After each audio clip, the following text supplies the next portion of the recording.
Sometimes, the people who broke you didn't know they were breaking you. They weren't trying to shape your future fears. They weren't intending to give you trust issues. They weren't planning on becoming your lifelong trauma. They were just surviving, reacting, bleeding from wounds you never saw, and they never knew how to clean. And sometimes, you were the same. You hurt people while trying to love them. You silenced people while trying to be heard. You abandoned people while trying to protect your peace. You see, the shadow doesn't always look like a monster.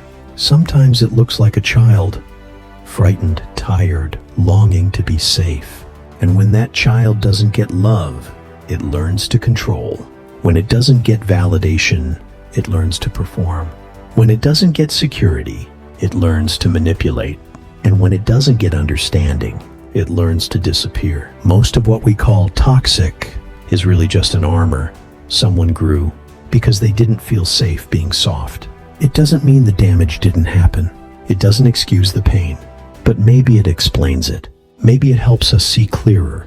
Not everyone who raised their voice was trying to harm you.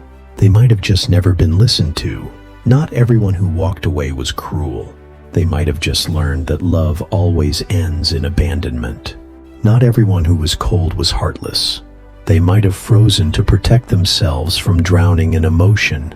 The truth, we're all just mirrors, projecting pieces of our past onto the people in our present, falling in love with familiarity, mistaking comfort for connection, mistaking chaos for chemistry, mistaking distance for rejection, when maybe it was just someone setting a boundary. We don't see people as they are. We see them as we are.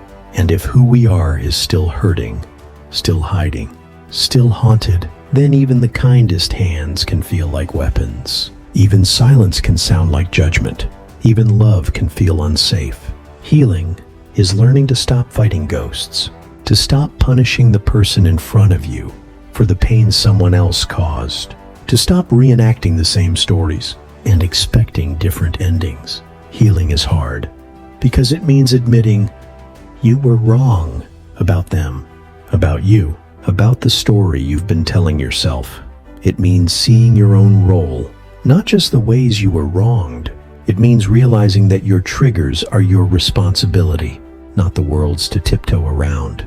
It means choosing curiosity over control, compassion over protection, presence over projection. You will lose people on this path.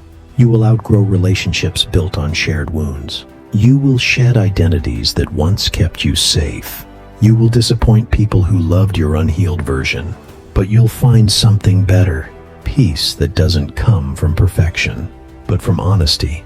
Love that isn't about fixing, but about witnessing. And freedom that isn't the absence of fear, but the courage to face it. So the next time someone hurts you, pause, breathe, and ask, is this them, or is this a ghost from before? Because maybe it's not betrayal. Maybe it's a boundary. Maybe it's not rejection. Maybe it's redirection. Maybe it's not abuse. Maybe it's unhealed pain speaking louder than the person beneath it. And maybe, just maybe, you don't have to carry it anymore. Let it end with you, because the cycle only breaks when someone finally decides to stop fighting fire with fire and start learning how to hold the flame. And that's not an easy thing to do. To choose stillness over reaction, to choose reflection over retaliation, to let the wound rise and not let it rule. Healing means facing the echoes, the stories that shout, you're not safe, even when you are.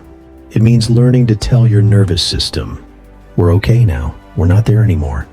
It means loving yourself in the silence, when no one's clapping, when no one's validating, when all that's left is you and the mirror. And some days you'll still want to run back to old habits, old roles, old comforts that feel like cages. But you'll remember, you're not who you were. You don't have to bleed to feel seen. You don't have to shrink to stay loved. You don't have to bend until you break. You can stand, you can breathe, you can choose.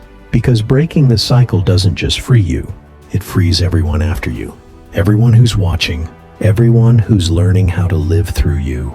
And that is legacy. So hold the flame, not to burn, but to light the way. If this made you pause, If you're drawn to deeper truths and quiet strength, then you're in the right place. Like, subscribe, and keep exploring with us. See you in the next one.